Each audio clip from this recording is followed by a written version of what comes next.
Shalom, bertemu kembali bersama dengan saya di dalam program Roti Hidup dari Gereja Kristen Nazaren Jemaat Immanuel Kota Raja. Bapak Ibu Saudara kekasih, hari ini kita bersyukur karena Tuhan masih memberikan kekuatan kemampuan untuk kita untuk menjalani kehidupan kita di hari ini.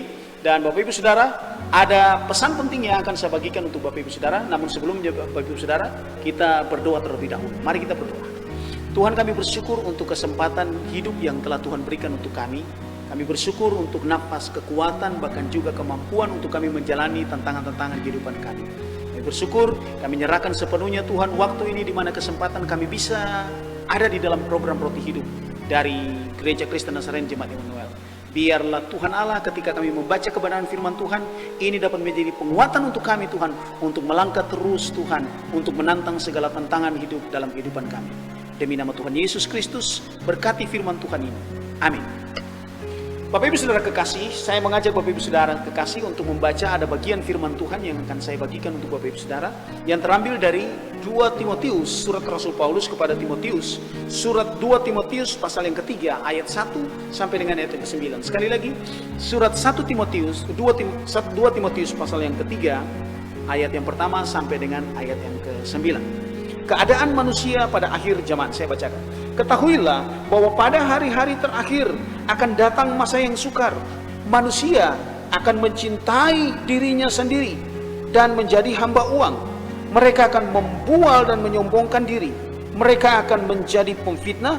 Mereka akan berontak terhadap orang tua dan tidak tahu berterima kasih, tidak mempedulikan agama, tidak tahu mengasihi, tidak mau berdamai, suka menjelekkan orang, tidak dapat mengendalikan diri, garang, tidak suka yang baik, suka mengkhianat, tidak berpikir panjang, berlagak tahu, lebih menuruti hawa nafsu daripada menuruti Allah.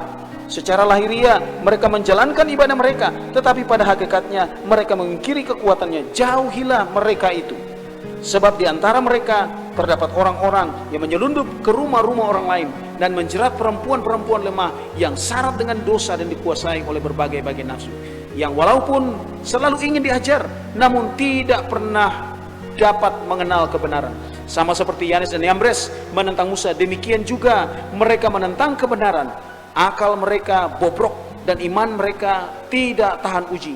Tetapi sudah pasti mereka tidak akan lebih maju, karena seperti dalam hal Yanes dan Yambres, kebodohan mereka pun akan nyata bagi semua orang.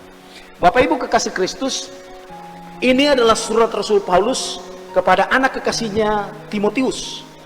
Ya, surat yang kedua yang Paulus tulis. Nah, di sini Paulus mau supaya Timotius tahu tentang apa yang nanti akan terjadi pada masa-masa akhir.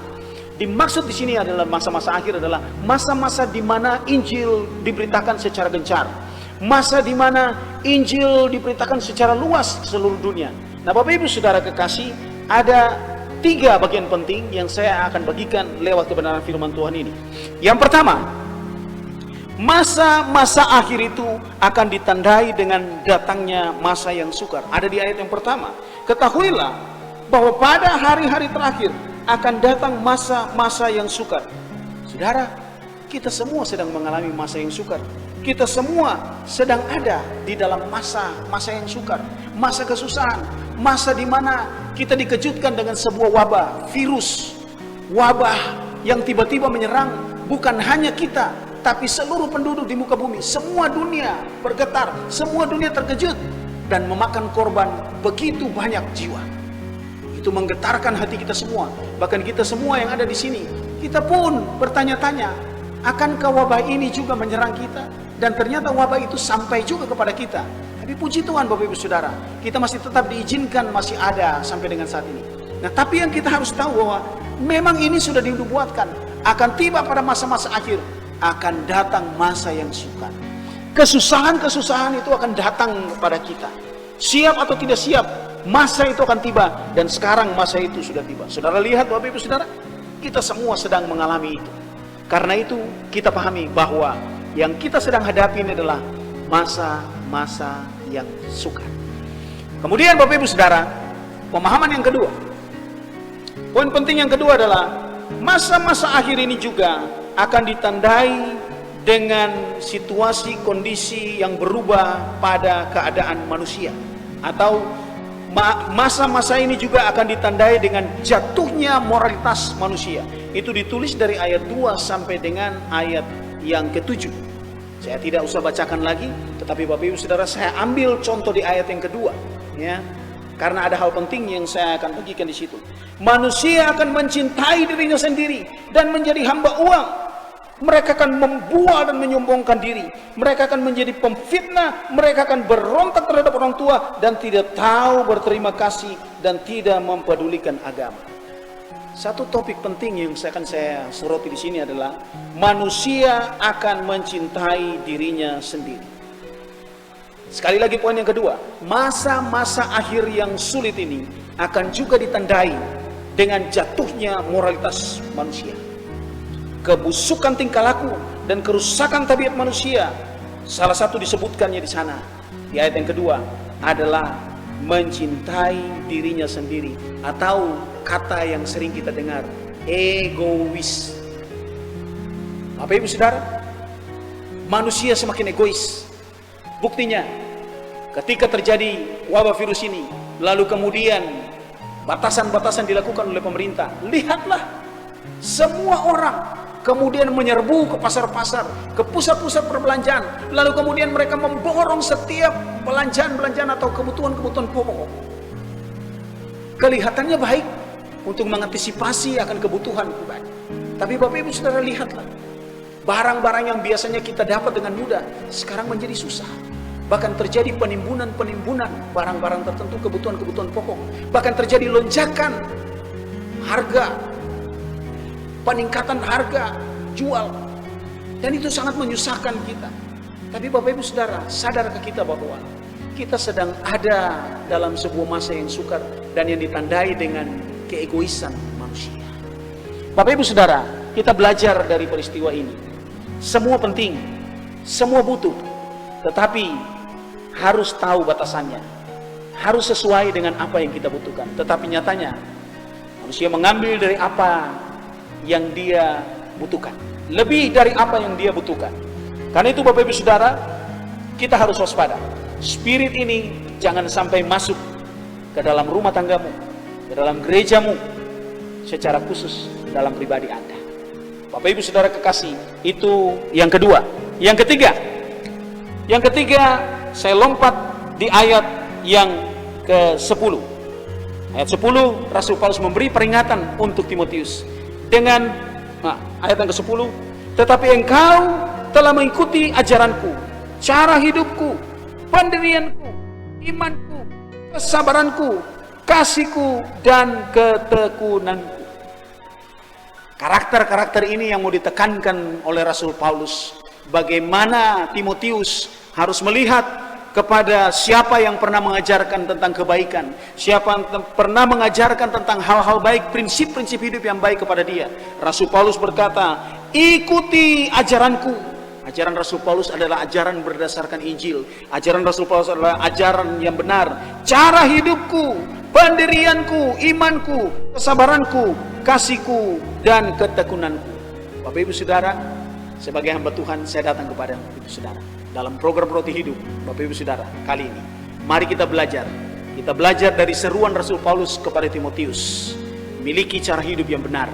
Lalu kemudian di ayat yang ke-14, Rasul Paulus bilang, tetapi hendaklah engkau berpegang pada kebenaran yang telah engkau terima dan engkau yakini, dengan selalu mengingat orang yang telah mengajarkan kepadamu. Ayat 15, ingatlah juga bahwa dari kecil engkau sudah mengenal kitab suci yang dapat memberi hikmat kepadamu dan menuntun engkau kepada keselamatan oleh iman kepada Yesus Kristus. Lalu kemudian ayat 16, segala tulisan yang diilhamkan Allah memang bermanfaat untuk mengajar, untuk menyatakan kesalahan, untuk memperbaiki kelakuan, dan untuk mendidik orang dalam kebenaran.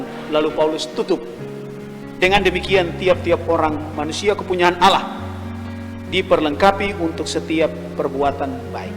Bapak Ibu Saudara, kita punya standar. Dunia boleh terbuai dengan apa yang sedang terjadi. Segala macam contoh moralitas yang ditunjukkan oleh dunia saat ini. Kita berbeda Bapak Ibu Saudara. Pesan Tuhan pada kesempatan ini datang kepada kita. Jangan egois. Spirit egois sekali lagi tidak boleh masuk dalam diri saudara, dalam keluarga saudara, dalam jemaat saudara. Hati-hati dengan spirit itu. Sebaliknya, ajaran itu yang benar ada di dalam kitab suci kita. Berbahagialah saudara yang percaya kepada Tuhan Yesus, karena saudara dan saya, kita semua memiliki Alkitab. Dikatakan di sana, segala tulisan yang diilhamkan Allah memang bermanfaat untuk mengajar. Firman Tuhan mengajar kita untuk hidup dengan cara yang benar. Karena itu Bapak Ibu Saudara, pergunakan waktu untuk baca Alkitab. Baca firman Tuhan, ikuti khotbah-khotbah, ikuti hal-hal baik, ya, renungan-renungan diikuti, doa malam diikuti dan sebagainya. Lalu kemudian bermanfaat juga untuk menyatakan kesalahan. Karena ketika kita membaca kebenaran firman Tuhan, kesalahan kita terkoreksi. Lalu kemudian untuk memperbaiki kelakuan. Lihatlah, kelakuan di tengah-tengah dunia semakin rusak. Kita diberi hikmat oleh Tuhan, dan kita bisa memperbaiki kelakuan-kelakuan kita bila telah sama atau tercemar dengan kondisi keadaan dunia. Lalu kemudian, dan untuk mendidik orang dalam kebenaran. Lalu ayat 17, dengan demikian tiap-tiap manusia kepunyaan Allah diperlengkapi untuk setiap perbuatan baik. Ibu Bapak kasih Kristus, mari kita hadir dengan perbuatan baik. Perbuatan baik dengan apa? Berdasarkan pemahaman hidup yang benar, pola pikir yang benar, yang berdasarkan kepada apa yang tertulis dan diajarkan oleh Alkitab. Tuhan memberkati kita. Saya berdoa supaya saudara, kita semua menerapkan prinsip-prinsip hidup yang benar dan siap untuk melakukan perbuatan-perbuatan baik. Tuhan memberkati kita semua. Mari kita berdoa. Tuhan, terima kasih banyak untuk kesempatan di mana kami bisa menikmati kebenaran firman-Mu. Kami belajar Tuhan bahwa di saat-saat terakhir akan datang masa yang sukar, dan kami melihat sendiri Tuhan bahwa keegoisan manusia, kecintaan terhadap diri sendiri, bahkan keserakahan telah menjadi bagian dari orang-orang yang ada di sekitar kami Tuhan. Dari sistem dunia yang sedang berlaku dalam kehidupan kami hari lepas hari. Kami diajarkan oleh Alkitab bukan seperti begitu Tuhan. Tapi kami disiapkan untuk menerapkan kehidupan yang baik. Bahkan kehidupan yang dipersiapkan untuk melakukan kebaikan bagi banyak orang. Terima kasih Tuhan Allah. Kuatkan kami supaya kami dapat melakukan kebenaran firman Tuhan ini.